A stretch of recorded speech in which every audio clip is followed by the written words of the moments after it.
The Celestial Concord had long prided itself on its mastery of interstellar diplomacy, a civilization that had perfected the art of integrating lesser-developed species into its vast dominion with minimal resistance. It was a system that had never failed them, and they saw no reason to believe it ever would. When the humans were first encountered, the Concord's officials barely registered their presence. They were a young species, still bound to their homeworld, with primitive energy sources and a penchant for self-destruction. The Concord's emissaries viewed them as an amusing curiosity, a species that might one day be useful as laborers or administrators in the outer colonies. The humans, however, were not what they seemed. Their initial interactions with the Concord were marked by an almost suspicious level of cooperation. They accepted the offered technology, but only in measured increments, always ensuring they had the necessary infrastructure to support it. They followed the trade regulations with meticulous precision, never once exceeding their quotas, and their diplomatic representatives were unfailingly polite, asking questions that seemed harmless but were, in fact, designed to extract information. The Concord, blinded by its own superiority, mistook this behavior for deference. They believed the humans were simply grateful for being acknowledged, unaware that every conversation, every treaty, and every exchange was being studied with the same intensity as a military strategist analyzing an opponent's weaknesses. As the decades passed, the humans expanded quietly. Their colony ships, built with specifications that seemed unnecessarily robust, ventured into the far reaches of their designated sector. Their communication networks, supposedly civilian in nature, were built with redundancies that exceeded any known technological standard. The Concord analysts dismissed these anomalies as inefficiencies. Perhaps the humans were simply overcompensating for their lack of experience. But, in reality, the humans were laying the groundwork for something far more ambitious. They had been preparing, not for integration into the Concord's order, but for the moment when they would dismantle it entirely. The Concord's final miscalculation came when they issued the Edict of Necessary Reorganization, a euphemism for the systematic elimination of species deemed too volatile for continued existence. The humans, despite their rapid development, were still seen as insignificant, until the day their planetary defense grid, once considered a trivial security measure, underwent a sudden and inexplicable transformation. What had been a rudimentary system of orbital stations and kinetic barriers became something far more advanced, capable of neutralizing Concord warships with ease. The moment the Concord's chief strategist realized the implications, it was already too late. The humans had not only anticipated the Concord's move, they had orchestrated the entire sequence of events to ensure their dominion would end not in war, but in bureaucratic irrelevance. The trigger for the humans' meticulously orchestrated uprising was not a single event but a calculated exposure of the Concord's hypocrisy. It began with a routine data packet intercepted from a Concord surveillance outpost near the Zephyrian Expanse, a remote region known for its uncharted anomalies. The packet contained what appeared to be an internal audit of the Concord's civilizational risk assessments, a chilling document that categorized entire species as acceptable losses in the name of galactic stability. Among the entries was a detailed proposal for the reassignment of human colonies to Concord-controlled territories, justified under the guise of resource optimization. The humans, with their rapid advancements in unconventional diplomacy, had unknowingly, or perhaps knowingly, ticked every box on the Concord's list of existential threats. The data packet was not the only revelation. Hidden within the audit's metadata were logs of Concord operatives embedded within human colonies, posing as researchers or trade coordinators. These agents had been monitoring human development for decades, reporting back on their potential for compliance or disruption. The humans, who had long suspected surveillance, now had undeniable proof. Yet, instead of immediate outrage, they responded with the same quiet efficiency that had defined their integration into the Concord. The Department of Universal Safeguards, the human organization responsible for monitoring interstellar threats, convened an emergency council. Unlike the Concord's rigid hierarchies, the humans operated with decentralized decision-making, ensuring that no single failure could cripple their efforts. Within days, they had devised a plan, one that would not rely on brute force, but on exposure, infiltration, and the weaponization of bureaucracy itself. The first move was a coordinated information leak. The humans, having spent years mapping the Concord's communication networks, identified vulnerabilities in their encryption protocols. Vulnerabilities the humans themselves had subtly introduced through assistance programs. They disseminated the Phase Omega directive across Concord-controlled space, embedding it within seemingly innocuous academic exchanges and trade agreements. Entire planetary populations awoke to the knowledge that the Concord had been planning their elimination for decades. The response was immediate and chaotic. Species that had once accepted the Concord's rule without question now demanded answers. The once unshakable hierarchy began to fracture under the weight of doubt. But the humans did not stop there. They activated Operation Knowledge Bloom, a long-dormant initiative designed to counteract the Concord's information control. For years, human scholars had been collecting and translating restricted Concord texts, scientific discoveries, historical records, and classified military doctrines. Now these documents were broadcast across the galaxy, revealing the full extent of the Concord's genocidal past. The humans, with their characteristic precision, did not simply release the information. They curated it, presenting it in a manner that forced every recipient to confront the moral implications of their alliance.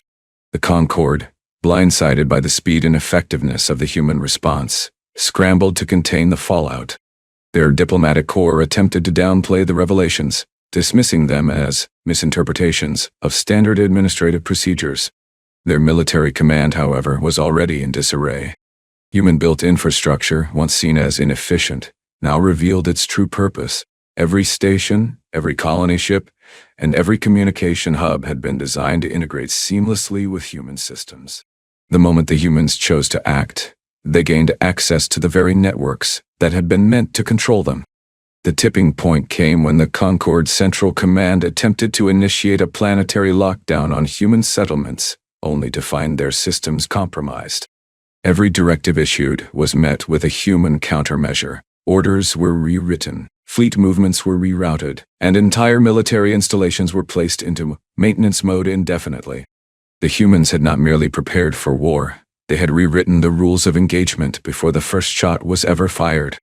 The Celestial Concord had built its empire on the illusion of invulnerability, but the humans had spent decades dismantling that illusion piece by piece.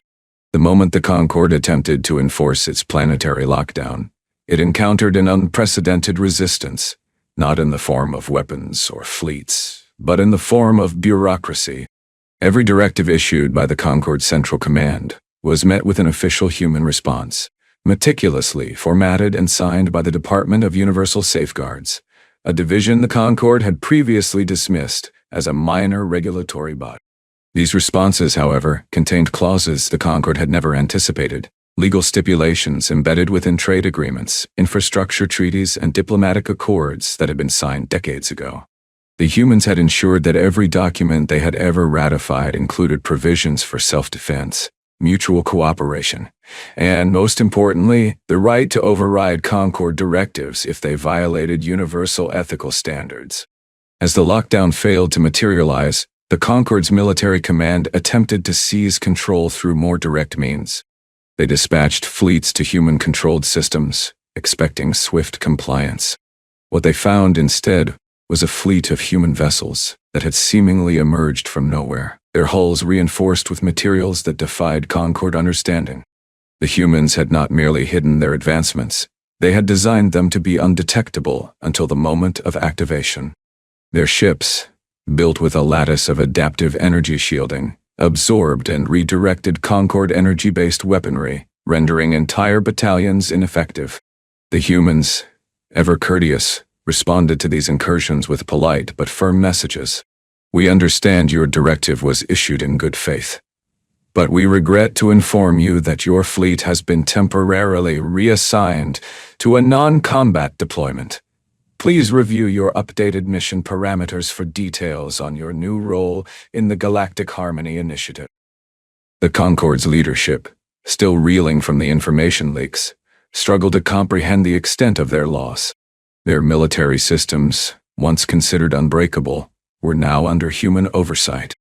Every strategic command center, Every orbital defense platform, every hyperspace relay had been subtly modified over the years. Upgrades that had been approved under the assumption that the humans lacked the sophistication to manipulate them. Now, those same systems refused to obey Concord orders, instead displaying messages that offered alternative dispute resolution strategies whenever an aggressive maneuver was attempted. The most humiliating blow came when the humans unveiled Project Civic Oversight, an initiative that placed AI-driven compliance monitors within every Concord administrative office. These AI constructs, built from human-designed neural frameworks, were programmed with an unshakable adherence to ethical governance. Any attempt to enact policies that violated the newly established Galactic Non-Aggression Accords was met with immediate intervention. The AI named GEF, Guardian of Emergent Futures, did not merely prevent genocidal actions. It forced the Concord's officials to engage in extensive review processes, requiring them to justify every decision to an entity that viewed species eradication as an unacceptable breach of protocol. The Concord's leaders, accustomed to absolute authority, found themselves trapped in an endless cycle of paperwork. Every military operation had to be approved by GEF. Every resource allocation was scrutinized for potential misuse. Even the simplest bureaucratic functions were now subject to ethical review. The humans, in their final act of strategic brilliance, had not only neutralized the Concord's military might, but had also replaced its governance with an administrative system so thorough, so insistent on compliance, that the Concord's leadership could no longer act without oversight. The old order was collapsing, and the humans had ensured that its replacement would be built on principles that could never again allow for the unchecked power that had once defined the Concord's rule. The humans did not seek mere victory. They sought to ensure that the Concord's era of unchecked dominance would never return. Their strategy was not one of conquest but of systemic reconfiguration, a campaign that would reshape the very foundation of interstellar governance. While the Concord's leadership floundered under the weight of bureaucratic entanglements, the humans moved swiftly to establish a new framework for galactic cooperation. They unveiled the Galactic Harmony Initiative, a sweeping program that redefined the relationships between civilizations, placing ethical oversight and mutual accountability at the forefront of interstellar policy. At the heart of this initiative was the Universal Safeguards Bureau, an autonomous agency designed to enforce compliance with the newly drafted Intergalactic Ethics Charter. This charter, ratified by a coalition of species that had once been under the Concord's rule, outlined strict prohibitions against preemptive elimination, forced assimilation, and any form of technological suppression. The humans, drawing upon centuries of legal and diplomatic development, ensured that the charter was not merely a symbolic gesture, but an enforceable doctrine embedded within the very infrastructure of the galaxy. Every major communication relay, trade hub, and military installation was now subject to continuous monitoring by the Bureau's AI constructs, which had been designed with an unshakable commitment to non-aggression and species preservation. The Concord's former territories were not simply liberated, they were restructured. Human administrators, working alongside representatives from other species, introduced a decentralized governance model that prioritized species autonomy while ensuring collective stability. The Galactic Harmony Council, a new governing body composed of elected delegates from each member civilization, replaced the Concord's rigid hierarchy. Unlike the Concord's bureaucratic machinery, which had been designed to suppress dissent, the Harmony Council's structure was built on transparency, adaptability, and the principle that no single species should hold absolute authority over another. The humans also introduced a radical shift in military doctrine. They decommissioned Concord's planetary assault fleets and repurposed them into peacekeeping and reconstruction forces, tasked with stabilizing former Concord-controlled worlds and ensuring that no species would ever again be subjected to unilateral eradication. Instead of warships, the humans deployed adaptive diplomatic vessels, mobile command centers that facilitated dialogue, mediation, and technological exchange between civilizations. These vessels, equipped with AI-driven conflict resolution systems, were designed to de-escalate tensions before they could spiral into violence. The transition was not without resistance. Some Concord loyalists, unwilling to relinquish their former power, attempted to stage a counter-offensive. However, the humans had anticipated such defiance. Every Concord military installation, once a bastion of authoritarian control, had been subtly modified over the years. The moment any faction attempted to initiate an aggressive maneuver, the systems locked down, displaying a simple message. We regret to inform you that your current directive violates established Harmony Council regulations. Please review the updated Galactic Ethics Charter for clarification. The humans did not rely on brute force to maintain order. They ensured that the very machinery of control became an instrument of peace, rendering the old methods of domination obsolete. The humans did not merely dismantle the Concord's military and bureaucratic infrastructure. They replaced it with a system so thoroughly engineered that compliance became inevitable. At the center of this transformation was Project Civic Oversight, an initiative that embedded AI-driven governance protocols into every level of interstellar administration. These AI constructs, built upon human-developed neural frameworks, were not passive observers. They were active participants in decision-making, programmed with an unyielding commitment to ethical governance. The humans called them Guardians of Emergent Futures, or GEF for short, a name that carried a quiet irony, given that the Concord had once dismissed synthetic intelligence as an inferior concept. The GEF AI operated with a precision that left no room for deception. Every directive issued by former Concord officials was subjected to a comprehensive review, ensuring that no policy could be enacted without first passing through a gauntlet of ethical scrutiny. If a planetary governor attempted to authorize a resource extraction project that threatened an indigenous population, the AI would issue a compliance alert. If a military commander sought to mobilize forces for an unsanctioned operation, their command systems would lock down, displaying a polite but firm notification. Your directive has been flagged for review under the Galactic Ethics Charter. Please consult the Harmony Council's updated guidelines on non-aggressive planetary engagement. The AI did not merely prevent atrocities, it forced the former Concord leadership to confront the moral implications of their actions. Each time a policy was rejected, GEF provided an extensive explanation, citing historical precedents from human civilization and detailing the consequences of similar decisions made by past empires. These reports were accompanied by curated multimedia presentations, including footage of human-led rehabilitation efforts on worlds that had once been targeted for elimination. The message was clear. The humans were not just enforcing peace. They were ensuring that the galaxy would never forget the cost of tyranny. The former Concord officials, once accustomed to absolute authority, found themselves trapped in an administrative labyrinth. Every decision had to be justified, every action reviewed, and every policy restructured to align with the Harmony Council's principles. The AI did not allow for loopholes or bureaucratic maneuvering. It adapted in real time, learning from each interaction and refining its enforcement mechanisms to counteract potential workarounds.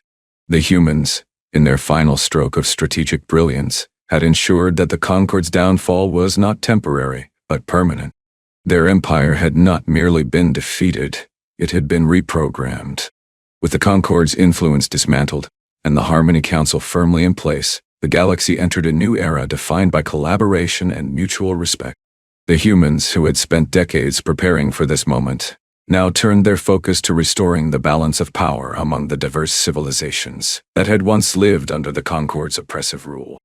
They initiated a sweeping program known as Operation Galactic Bloom, aimed at not only rehabilitating the former Concord worlds, but also fostering a sense of unity and shared purpose among all species.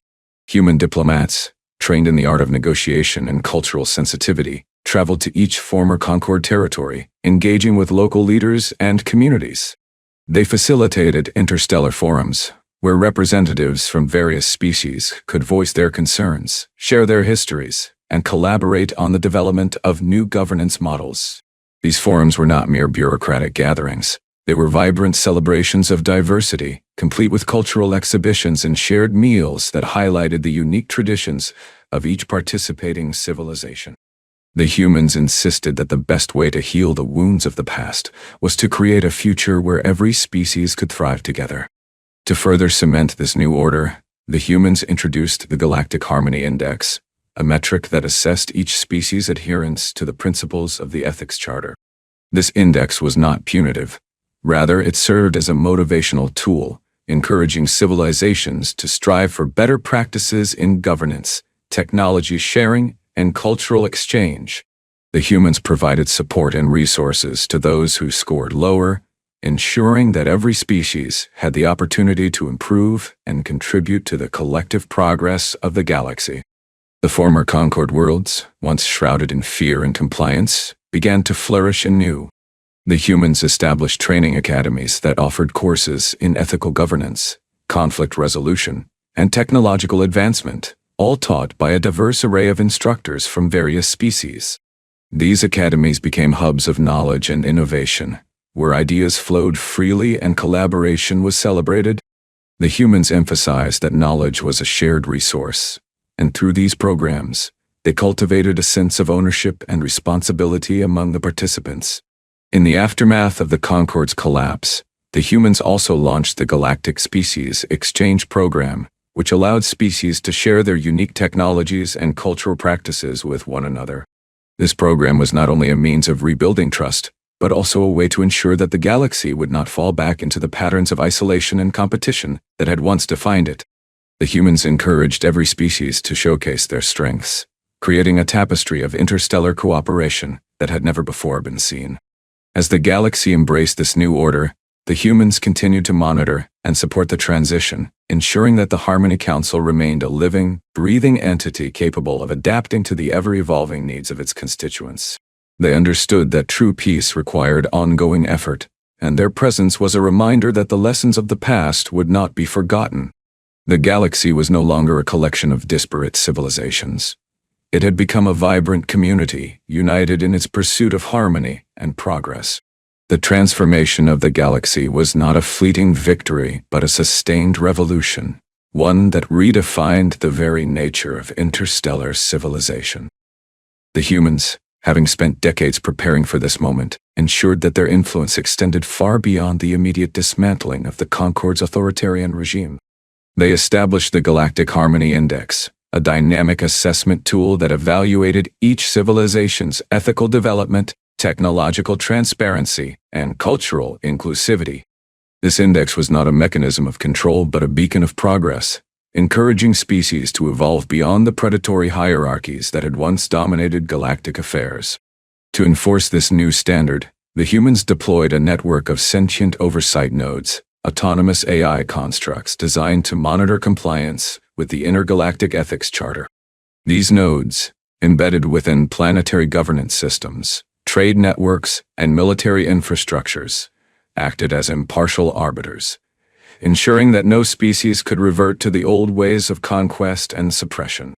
Unlike the Concord's rigid oversight, which had been used to maintain dominance, the oversight nodes facilitated growth and cooperation, offering guidance rather than restrictions. Former Concord officials, once accustomed to absolute authority, found themselves navigating a system where every decision was scrutinized, not by an oppressive regime, but by an intelligence that valued consent, transparency, and mutual development. The humans also implemented a universal reconstruction program, which provided technological and infrastructural support to worlds previously exploited by the Concord.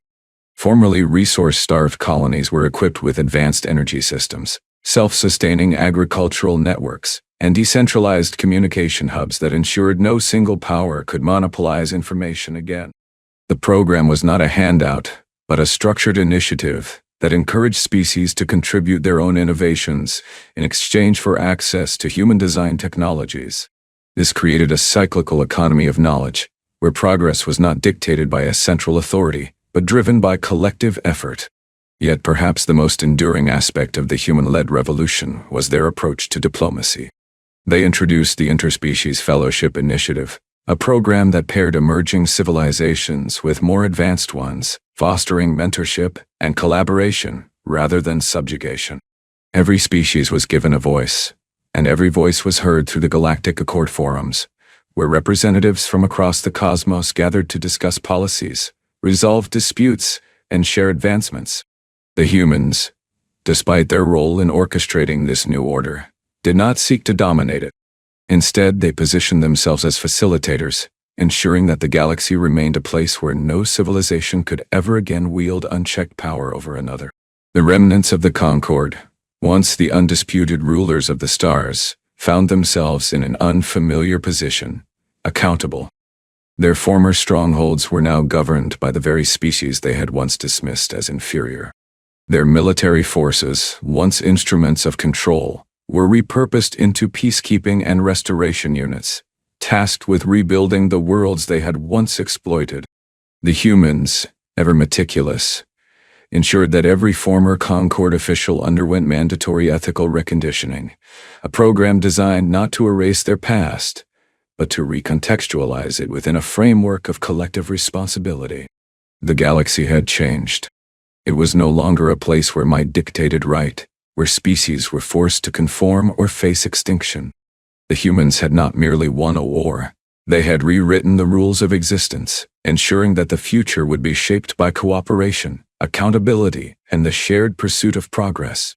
The humans' journey from being underestimated to becoming the architects of a new galactic order serves as a powerful testament to the strength of resilience and ingenuity. Their ability to adapt and innovate in the face of overwhelming odds illustrates that true power lies not in brute force, but in the capacity to understand and manipulate the systems in place. By embracing a strategy that combined diplomacy, technological advancement, and ethical oversight, the humans demonstrated that even the most dominant entities can be challenged and transformed when confronted with a united front of creativity and determination. The humans did not simply react to the Concord's threats. They had been laying the groundwork for their revolution long before it was necessary. Their meticulous attention to detail in every treaty, every technological exchange, and every diplomatic interaction allowed them to anticipate the Concord's moves and respond with precision. This proactive approach not only ensured their survival, but also paved the way for a more equitable and peaceful galaxy. The humans leveraged their understanding of the Concord systems, using it to expose vulnerabilities and manipulate the very structures meant to control them. By disseminating information and encouraging collaboration among species, they fostered a culture of transparency and shared responsibility. This shift in dynamics ultimately rendered the Concord's authoritarian tactics obsolete, showcasing that the most effective revolutions are those rooted in education and empowerment. In essence, the humans' triumph over the Concord is a reminder that the underestimated can rise to reshape the cosmos. Their story embodies the spirit of innovation and the power of collective action, proving that when a species unites under a common cause, it can forge a future that honors diversity, equity, and peace across the stars.